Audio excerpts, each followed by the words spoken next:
Aparna YouTube চ্যানেলে তোমাদের অনেক অনেক স্বাগত। তো কালকে যেখান থেকে ভিডিওটা শেষ করেছি ঠিক সেই জায়গা থেকেই আজকে ভিডিওটা শুরু করছি। তো এই কাজগুলো অবশিষ্ট থেকে গেছিলো, তো এইগুলো যদি আমি ভিডিওতে দিতাম তাহলে অনেকটাই বড় হয়ে যেত, তো তাই আর কি দেওয়া হয়নি। আর জানো তো আমি যখনই রান্না করি তখনই কিন্তু কিছু কিছু জিনিস মুছে মুছে রাখি। তবু আমার মনে হয় মাসে যদি একটা ডিপ ক্লিনিং না করি তো প্রত্যেকটা গৃহিণীরাই স্বস্তি পায় না, জানো তো, নিজের রান্নাঘরকে অপরিচ্ছন্ন রেখে। তো আমিও ঠিক স্বস্তিটা পাচ্ছিলাম না, তো সেই জন্য আজকে ফাইনালি আজকাল করতে করতে আজকে সময় হলো।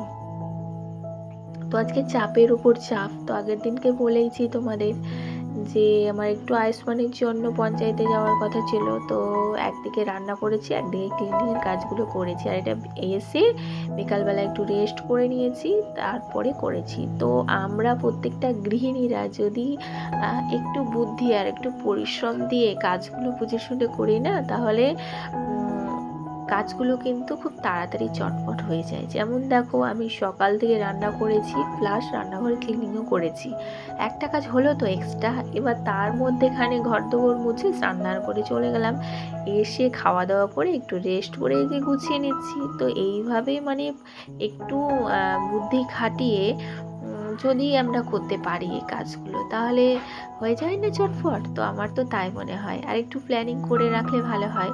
তো আমার আগামী দিনের প্ল্যানিং ছিল যে আজকে ক্লিনিং করব, মাঝে এবার যাওয়াটা পড়ে গেল। এবার যাওয়াটা পড়ে গেলে তো ক্যান্সেল করাটা ঠিক হবে না, না এই কাজগুলো করা। তো যখন সিদ্ধান্ত নিয়েই ফেলেছি, তখন যতই অসুবিধা হোক কাজটা কমপ্লিট করতেই হবে। তো যাই হোক, দেখো এখন অনেকটা গুছিয়ে নিলাম।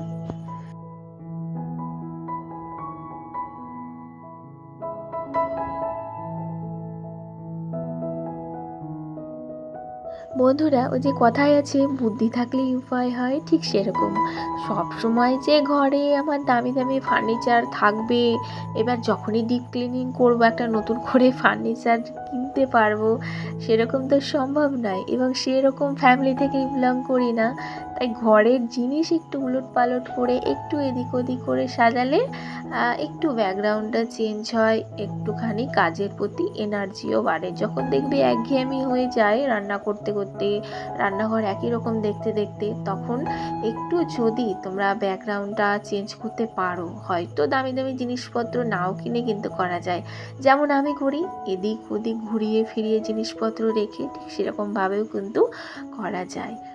আজকের ভিডিওটা বলে দিচ্ছি কিন্তু ছোট হয়ে গেছে, এর পরের কাজগুলোও ছিল, তো এই ভিডিওতে দিলাম না, এটা কিচেন ক্লিনিংয়ে আমি রাখলাম। তো দেখো এখন আর একটা রেখেছিলাম কৌটা, ওই লাড্ডুর কৌটাগুলো হয় না, ঠিক সেই কৌটা, তো চেঞ্জ করে আবার ঝুড়িতে রাখলাম। আর এই যে একটা গাছ নিয়ে এসেছি নতুন, সেটা লাগিয়েছি বিকালবেলায়, জানো, এখন তো তোমাদের দেখিয়ে দিলাম, তো পরে আবার লাগিয়েও নিয়েছি গাছটা, তো শেয়ার করে দেবো কোথায় রেখেছি। তো এখন দেখো, এই বেলুন চাকি রাখার জায়গা হয় না, আজকে ফাইনালি একটা জায়গা করলাম নির্দিষ্ট, নাহলে কোথায় রাখবো না ঠিক করতে পারি না। যেহেতু ওই অনেক আমার কাছে জিনিসপত্র নেই গুছিয়ে রাখার, এইটুকুর মধ্যেই আমাকে ম্যানেজ করে চলতে হয়, তো তাই আর কি এত ভাবনা।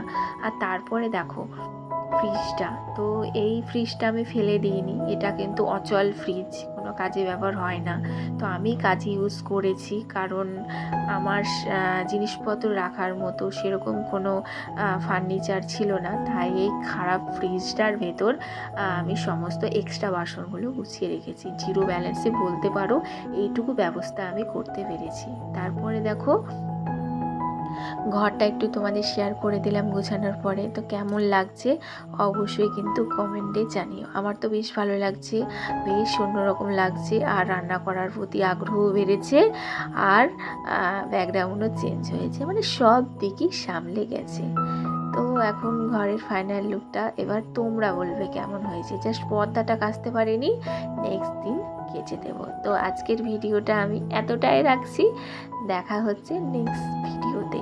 যদি আমার ভিডিওর কোনো অংশ ভালো লেগে থাকে অবশ্যই একটা লাইক করে দিয়ে যেও। আজকের মতো আসি, সকলে ভালো থেকে সুস্থ থেকো, টাটা।